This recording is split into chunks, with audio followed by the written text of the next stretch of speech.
Nah, oleh karena kedua belah pihak, baik pemohon maupun termohon hadir masing-masing kuasanya, maka sidang pra peradilan bisa kita lanjutkan pada tahap berikutnya. Namun demikian sebelumnya majelis hakim minta waktu sebentar, kepada para pihak. Kedua-duanya adalah tentu para ahli hukum yang mengerti tentang hukum, paham hukum, bahkan para pakar hukum ada di sini ya. Mari kita jadikan sidang pra peradilan ini menjadi perdebatan hukum yang berwibawa dan asik, nggak perlu pakai ketegangan apapun. Jadi ruang sidang ini memang disediakan memang untuk perdebatan hukum yang biar keren dan asik, nanti biar sama-sama mengajukan dalil maupun pembuktian masing-masing. Baik, tentu setelah kita sampaikan dari pesan dari saya tadi, acaranya adalah pembacaan permohonan, atau dianggap dibacakan, silahkan.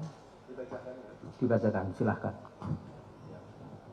Terima kasih Yang Mulia, yang terhormat, Yang Mulia, kemudian termohon dan rekan-rekan yang hadir di persidangan. Tentunya kami akan membacakan permohonan pra peradilan dari kami. Ya, dengan hormat kami yang bertanda tangan di bawah ini, kepada yang terhormat Pengadilan Negeri Jakarta Selatan, Jalan Ampera Raya, nomor 133 Pasar Minggu, Jakarta Selatan. Dengan hormat kami yang bertanda tangan di bawah ini, Profesor Dr. Todung Mulya Lubis, SH, LLM. Mohon maaf, sebelum dilanjut, saya tanya kepada kuasa termohon, kemarin sudah menerima surat permohonan kan? Untuk perbaikannya sudah juga? Belum. Perbaikan tolong diserahkan dulu. Ya, setelah bacakan kami serahkan. Baik, silakan dilanjut. Supaya utuh. Ya. Profesor Dr. Todung Mulya Lubis, SH, LLM, Dr. Magdir Ismail, SH, LLM, Roni Talapesi, SH, MH, Patra Mijaya, SH, LLM, Yohanes Oberlin Tobing, SH, Dr. A, Dr. Erna Ratnaningsi, SH, LLM, Dr. Alfon Kurnia Palma, SH, MH, Dr. Duke Ari, SH, MH, CLA, Dr. M. Rashid Rido, SH, MH, Abdul Rahman, SH, Triwiono, Sisulo, SH. Advokat dan penasihat hukum tim advokasi yang beramat di Jalan Diponegoro nomor 58 Benteng, Jakarta Pusat, yang bertindak sendiri-sendiri maupun bersama-sama berdasarkan surat kuasa khusus tanggal 6 Januari 2025, dalam hal ini bertindak untuk dan atas nama Hasto Kristianto, pekerjaan Sekretaris Jenderal Partai Demokrasi Indonesia Perjuangan, dengan alamat Jalan Diponegoro nomor 50 Menteng, Jakarta Pusat, alamat Villa Taman Kartini, dianggap dibacakan. Selanjutnya pemohon dengan ini mengajukan permohonan pra peradilan terhadap Komisi Pemberantasan Korupsi Republik Indonesia, CQ pimpinan KPK yang beralamat di Jalan Kuningan Persada, Kafling 4, Setiabudi, Jakarta 19-950. Selanjutnya disebut sebagai termohon. Poin 1. Filosofi pra peradilan. 1. Bahwa harus dipahami, landasan filosofi hukum acara pidana bukanlah untuk memproses pelaku tindak pidana, melainkan untuk mengawasi tindakan sewenang-wenang negara, dalam hal ini aparat penegak hukum, terhadap individu.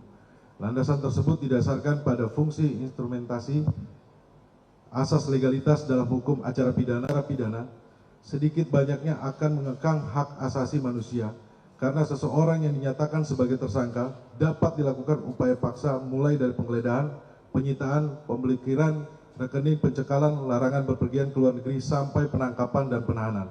Padahal belum tentu hasil dari proses tersebut akan menyatakan bahwa tersangka dapat dikatakan bersalah. Ketiga, bahwa meskipun bekerjanya hukum acara pidana seperti demikian, namun sifat dan karakteristik hukum acara pidana selalu berasaskan sifat keresmian dengan merujuk pada 3 postulat mendasar yaitu lex scripta yang berarti hukum acara pidana haruslah tertulis, lex serta yang berarti hukum acara pidana haruslah jelas atau tidak ambigu, dan lex scripta yang berarti hukum acara pidana harus ditafsirkan secara ketat. 4. Bahwa untuk memantau agar kewenangan yang dijalankan aparat penegak hukum itu sah dan berdasarkan hukum, maka dibentuk lembaga pra-peradilan terinspirasi oleh prinsip-prinsip yang bersumber pada hak habeas corpus act dalam sistem peradilan Anglo-Saxon yang memberikan jaminan fundamental terhadap hak asasi manusia, khususnya hak kemerdekaan. Habeas corpus act memberikan hak kepada seseorang melalui suatu surat perintah pengadilan dalam menuntut pejabat yang melaksanakan hukum pidana formil tersebut agar tidak melanggar hukum, atau tegasnya melaksanakan hukum pidana formil tersebut benar-benar sah sesuai dengan ketentuan hukum yang berlaku. Hal ini untuk menjamin bahwa perampasan atau pembatasan kemerdekaan terhadap seseorang tersangka atau terdakwa itu benar-benar memenuhi ketentuan hukum yang berlaku maupun jaminan hak-hak asasi manusia. 5.